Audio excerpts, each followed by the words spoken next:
네, 오늘 성경 말씀 보시겠습니다. 이사야서 27장 1절부터 6절까지 말씀입니다. 그날에 여호와께서 그의 견고하고 크고 강한 칼로 날랜 뱀 리워야단 곧 꼬불꼬불한 뱀 리워야단을 벌하시며 바다에 있는 용을 죽이시리라. 그날에 너희는 아름다운 포도원을 두고 노래를 부를지어다. 나 여호와는 포도원 지기가 되며 때때로 물을 주며 밤낮으로 간수하여 아무든지 이를 해치지 못하게 하리로다. 나는 포도원에 대하여 노함이 없나니 찔레와 가시가 나를 대적하여 싸운다 하자. 내가 그것을 밟고 모압을 사르리라. 그리하지 아니하면 내 힘을 의지하고 나와 화친하며 나와 화친할 것이니라. 후일에는 야곱의 뿌리가 박히며 이스라엘의 움이 돋고 꽃이 필 것이라. 그들이 그 결실로 지면을 채우리로다. 아멘. 네, 오늘 어, 뱀 리워 야단과 바다의 용. 뱀 리워 야단과 바다의 용. 이런 제목으로 하나님 말씀 증거하겠습니다. 오늘 성경 말씀은 하나님께서 구약 교회를 지키시며 보호하신다는 약속의 말씀을 하십니다. 그 첫째로 오늘 본문이 주는 교훈, 첫 번째 교훈은 하나님께서 마귀 세력을 멸하신다는 것입니다. 1절에서 교훈합니다. 그날에 이렇게 시작하죠. 그날에 하나님께서 교회는 구원하시고 세상은 심판하신 그날. 그날에 교회는 구원하실 것이고 세상은 심판하시는 그날. 자, 어떤 일이 발생합니까? 그의 견고하고 크고 강한 칼로 날랜 뱀 리오야단 곧 꼬불꼬불한 뱀 리오야단을 벌하시며 바다에 있는 용을 죽이시리라. 1절에 뱀 이름이 나오는데요. 리오야단 이렇게 나옵니다. 구약 성경에서 모두 6번 나옵니다. 이 어떤 구절은 리오야단에 대한 설명이 악어로 묘사하거나 또는 뭐 바다의 고래로 추정합니다만 주된 이미지는 뱀입니다. 뱀. 성경학자들의 설명을 보니까 고대 우가리트 신화에 나왔다는 거예요. 이 이름이. 우가리트는 지금의 시리아 해변 지역 이름입니다. 그 동네에 전설 따라 산말리처럼 내려오는 이야기 중에 바다에 사는 머리 7개가 있는 바다뱀, 바다용이 등장하는데 거기서 리오야단 이름을 가져와 사용했다는 것입니다. 그러니까 이사야 선지자가 우가리트 신화에서 영향을 받았다라기보다는 바다뱀, 그 당시 바다뱀, 바다용, 그러면 리오야단 이런 뭐라 그럴까요? 사람들의 상식적인 그런 개념을, 이미지를 이렇게 차용해서 이렇게 말씀하고 있는 것으로 이해하면 됩니다. 목사님, 세상에 뭐 그런, 이미지, 그런 개념들을 성경에서 사용해도 됩니까?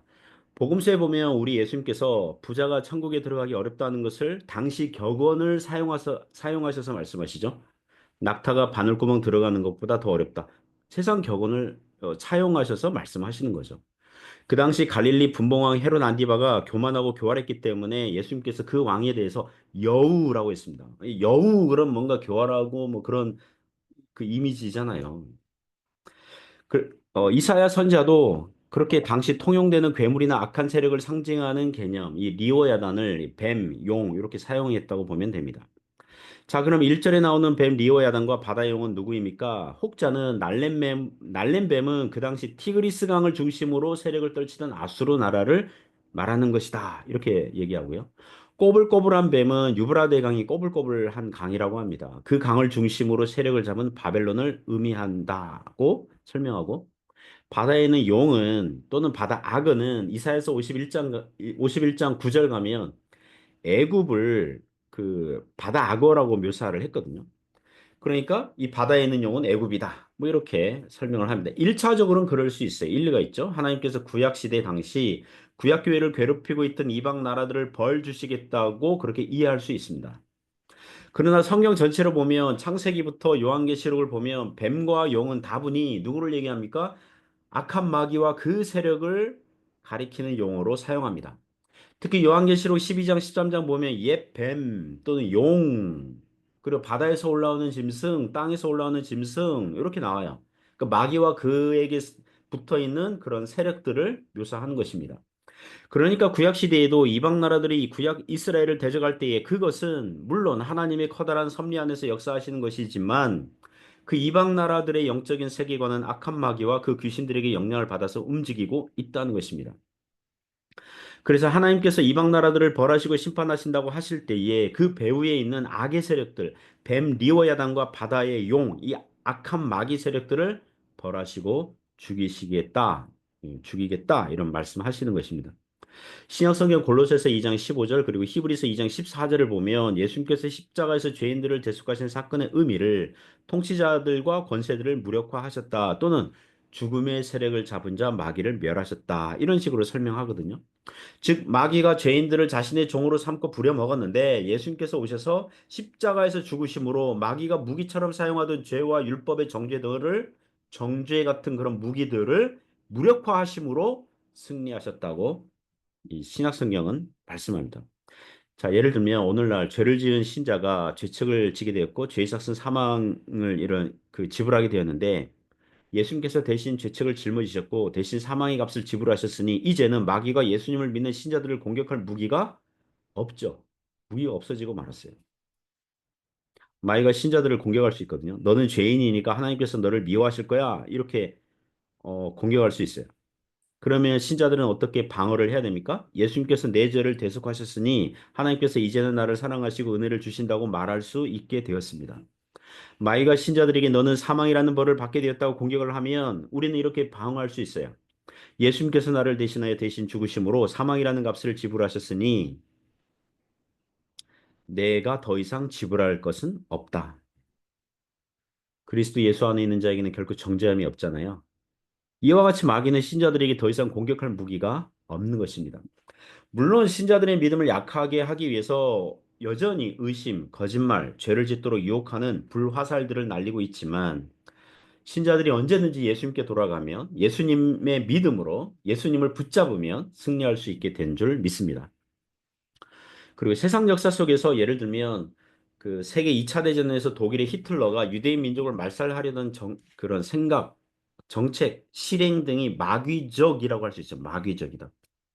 이웃의 생명을 존중하지 않고 자신의 욕심에 반하니까 죽이려는 마음을 먹고 실행하는 것들은 모두 다 마귀적이라고 할 수 있죠.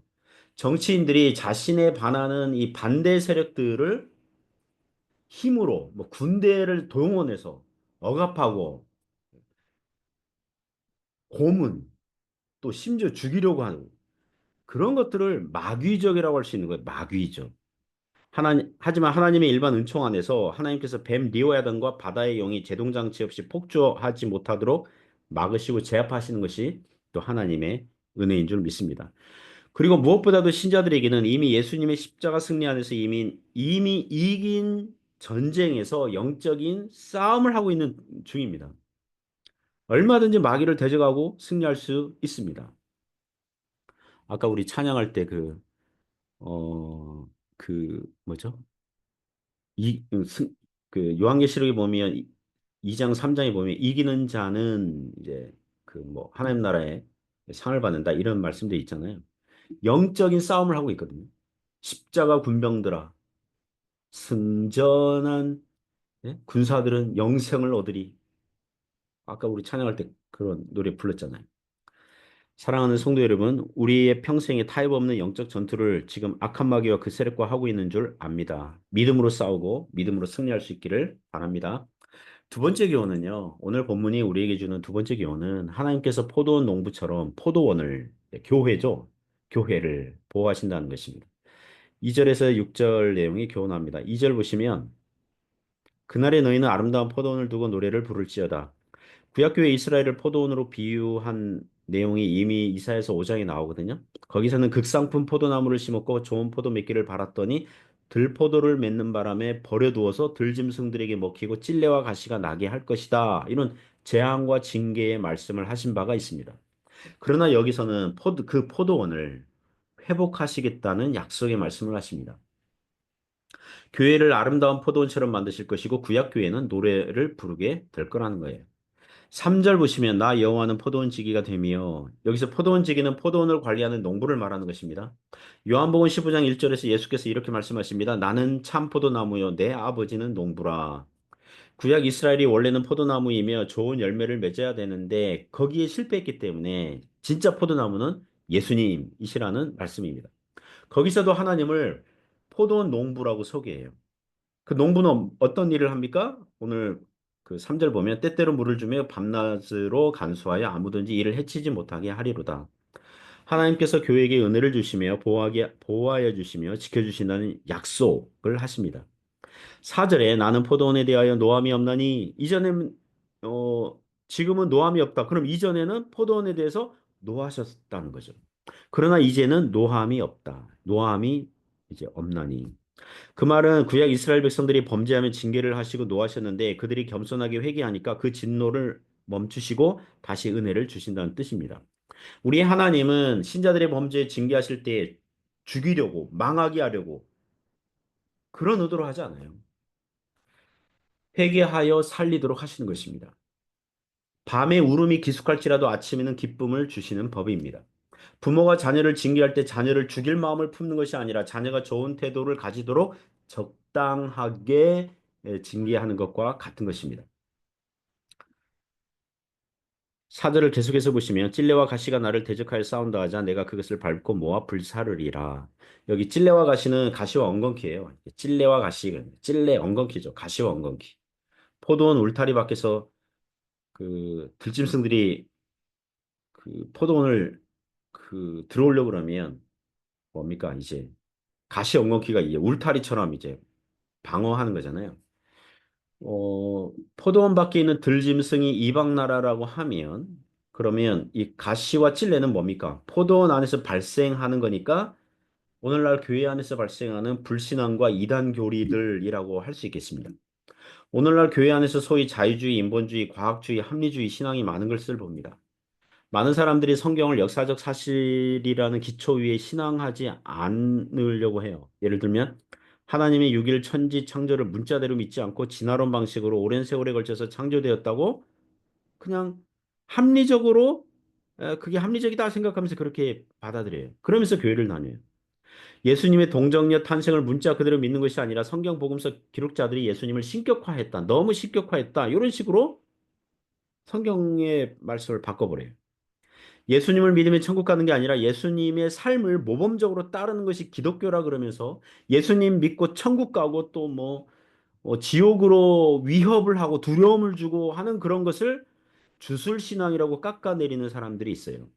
그런 것을 계시 의존 사색이 아니라 계시 의존 사색, 말씀을 의지하고 붙드는 게 아니라 이성 의존 사색이죠. 이성 의존 사색. 인간 이성을 더 앞세우는 것. 그렇게 되면 회개하지 않고도 거듭나지 않고도 기독교인으로 살 수 있을 것처럼 여깁니다. 그게 마치 기독교를 고차원적으로 믿고 따르는 것처럼 거짓된 교만으로 주장하는 사람들, 그렇게 생각하는 사람들이 많아요. 그런 것이 교회 안에서 발생하는 찔레와 가시들 중에 한 종류입니다. 참된 교회는 바른 말씀이 선포되고 가르쳐야 되는 줄 믿습니다. 오늘날 한국 교회는 이 진영 논리 있죠, 진영 논리. 교회에서 어느 특정한 정치인이 뭐 끝이다 그러고 뭐 저주하고 뭐 그렇게 여러분 정치인들도 예수님 믿고 회개해서 구원받아야 되거든요. 교회는 그런 관점으로 접근해야 되지. 정치 사상과 안 맞는다. 자기의 어떤 정치 색깔과 안 맞는다고 그래서 악마화 해가지고 죽이려고 그러고 그건 아닌 거예요. 5절 보시면 그리하지 아니하면 내 힘을 의지하고 나와 화친하며 나와 화친할 것이니라. 앞선 4절에서 찔레와 가시 세력이 회개해서 하나님 의지하고 하나님과 화친해야 살 수 있는데 그렇지 아니하면 불사름을 당할 거라고 합니다. 6절 보시면 후일에는 신약 시대를 얘기하는 거죠. 그죠? 구약 시대의 선지자가 후일에는 그러면 신약 시대를 얘기하는 거예요. 어떤 일이 발생합니까? 후일에는 야곱의 뿌리가 박히며 이스라엘의 움이 돋고 꽃이 필 것이라 그들이 그 결실로 지면을 채우리로다. 후일에는 신약 시대를 말합니다. 교회가 뿌리가 박히고 우미 돋고 꽃이 피어 그 결실이 지면에 채우는 결실이 올 거라는 겁니다.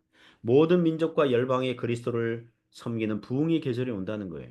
신약 교회 시대에 종종 그리했습니다. 유대인과 헬라인이 남녀노소 종이나 자유인이나 부자나 가난한 자가 그리스도 안에서 하나가 되고 회심하여 주께 돌아오는 부흥의 역사가 있는 것입니다. 오늘날 한국 교회가 그 성장세가 주춤한 것 맞아요. 주춤한 게 아니라 오히려 뭐랄까요? 쇠락하고 있죠. 그 세력이 약해지고 있죠. 또 아까도 말씀드렸지만 정치적으로 너무 우향우로 가는 신자들이 많아요. 제가 아는 신앙이 좋아 보이는 분들도 한국에서 부정선거 멈추라는 집회에 참석해서 대통령 탄핵 반대로 외치는 분들도 있어요. 청년들 층에서 교회 혐오증에 걸린 사람들 많아요. 그들이 다시 교회로 돌아올까요? 청년들이 다시 교회로 돌아올까요? 30대, 40대 젊은 세대가 다시 돌아올까요? 오는 사람은 옵니다. 하나님께서 구원하시기로 작정한 사람은 옵니다. 참된 신자들은 오게 돼 있어요. 복음은 다 뛰어넘어요. 세상을 뛰어넘어요. 이 땅의 교회는 뭔가 약점이 있어요. 뭔가 부족해요. 뭔가 이 포도원에 가시 엉겅퀴 많아요. 잡초들 많아요. 그러나 포도원 지기가 되시는 농부 되시는 하나님께서 그분의 포도원 교회들을 예수 그리스도의 복음의 말씀으로 물을 주시며 보호하시며 가시와 엉겅퀴의 세력들로부터 지켜 주시는 것입니다. 사랑하는 성도 여러분, 오늘도 그렇게 믿음으로 주님 붙잡으며 살아갈 수 있기를 주님의 이름으로 축복합니다. 기도하겠습니다. 하나님 아버지 감사합니다. 오늘도 믿음으로 살아갈 수 있도록 붙잡아 주옵소서. 예수님 이름으로 기도드립니다. 아멘.